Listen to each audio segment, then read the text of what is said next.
Hello everyone and welcome back to Lucky Loaders 15, where I'll be giving you 5 tips for tomorrow's racing, where we'll be focusing our attentions to the opening day of Glorious Goodwood, and also as well I'll have a couple of selections for you from the second day of the Galway Festival. So before we get into that, let's quickly just reflect on how our tips have performed today.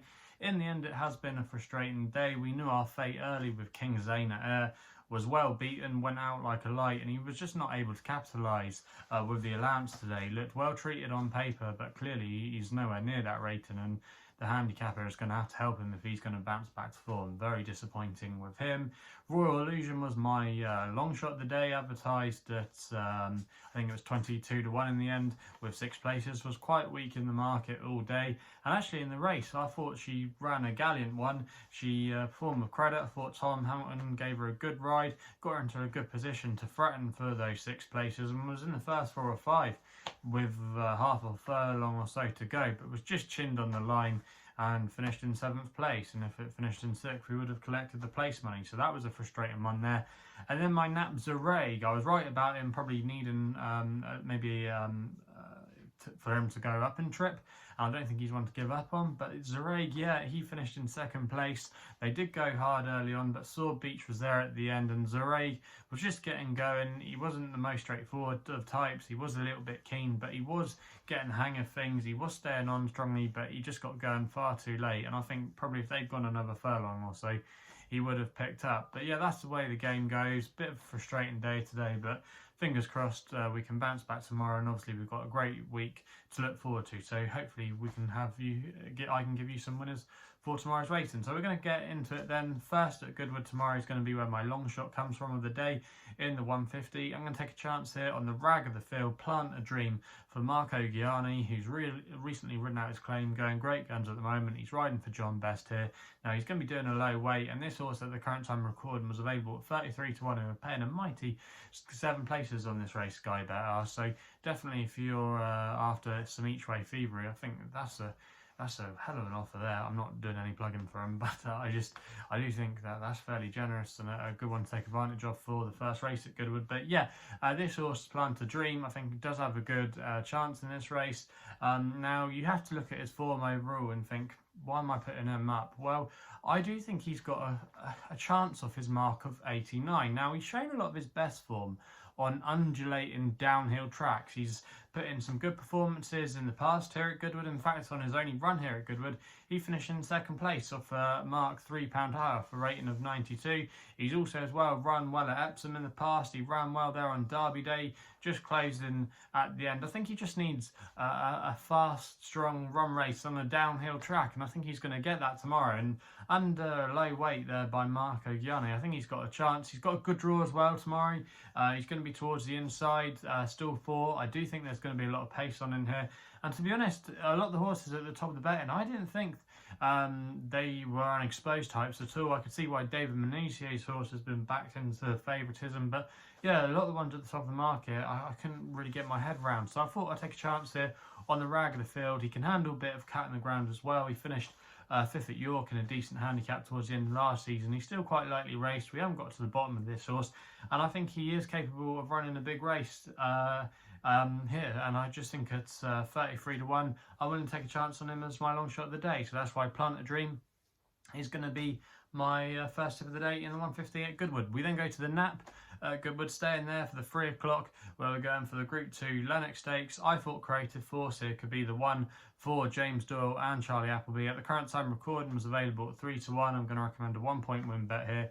Now this horse is obviously going to be taking on his stablemate Space Blues, who is the favourite, is the defending champion, but he's drawn out wide tomorrow, which could be a slight negative for him. And also as well, it's going to be his first run from returning from a break, last seen in the winter, running in Dubai. So he has had a bit of a long layoff. So I think he'll have to be sharp if he's anywhere near to winning this tomorrow. And he's going to have to give away weight to Creative Force, a stablemate, who's going to be getting that 3-year-old allowance. I thought he ran a really eye-catching race, Creative Force, in the July Cup, where things just didn't go his way, but he was rallying strongly at the end and he hit the line hard. I do think 7 furlongs is actually his optimum trip, and I think the nature of the course at Goodwood will suit him. He's a winner over the trip on soft ground earlier in the season when he took obviously the Group 3 Jersey Stakes at Royal Ascot, so he's well treated there. I think he's got a lot more to come, and James Doyle as well has got a good record on him. I don't think he's ever lost when he's ridden him, so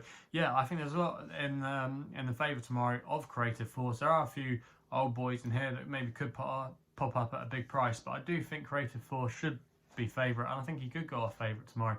I think there'll be a lot of support for him, and I just think he'll get the job done for us in the 3 o'clock at Goodwood, so that's why he's going to be my nap.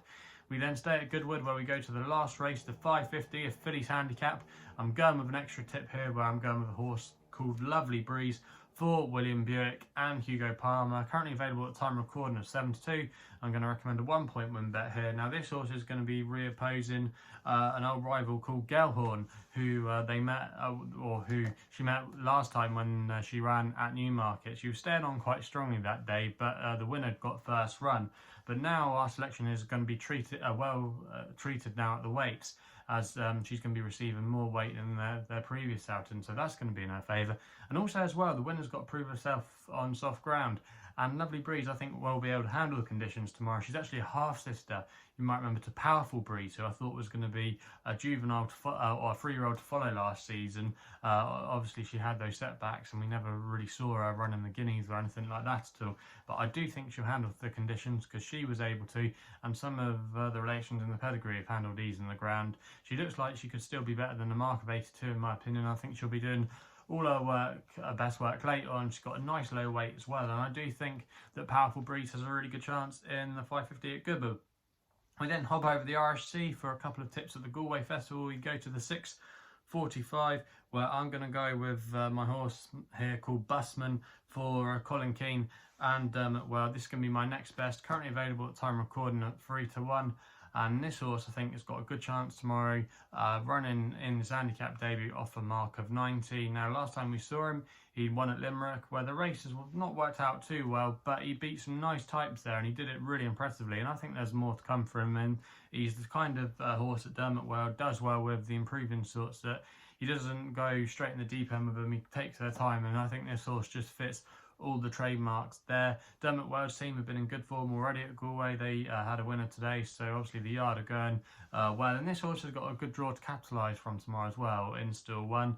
The ground is currently yielding. They could have a bit more rain at Galway going into tomorrow, so it could make it a bit testing, but this horse should be able to handle soft ground. I know he did run on it once as a juvenile, but if you actually look at the downside of his pedigree, she was able to handle soft ground, and some of her best form came with ease in the ground, so I don't think the condition should be an excuse, and I do think at 3-1 that's not a bad price there. We then end with an extra tip at Galway, going to the 7:45, where we're going with a horse called Take My Hand for Wesley Joyce, claiming 7, riding for Michael Mulvaney. Now this horse at the current time recording was available at 6-1 with Paddy Power, who are paying 5 places on this race. I'm going to recommend a 0.5 each way selection here. Now I remember putting up this horse last year at the Galway Festival and he just touched off, finishing in second place. He's now coming back to a little bit of form, this horse. He actually was a winner last time at Naas with Wesley Joyce on board, and I think he's, like I say, got a good chance. He likes to be ridden prominently, this horse, and has got a good draw to do so in Still 4. Galway can often favour those horses that are ridden prominently. I think this horse has a good chance. We know he'll handle the conditions, should be able to handle the track as well with that previous outing last year, and I just think there's a lot of ticks in the boxes for this one, and yeah, I do think at 6-1 that's a good each way bet, and I wouldn't be at all surprised actually if this horse went off favourite come post time tomorrow. So Take My Hand it is in the 7:45 at Galway. So they're the 5 tips for tomorrow's horse racing action. If you're still enjoying these videos, remember to hit that thumbs up button and subscribe here to my YouTube channel at Lucky Loaders 15. Also as well, if you want to follow me on Twitter, you can do, where my handle is at Lucky Loader 15.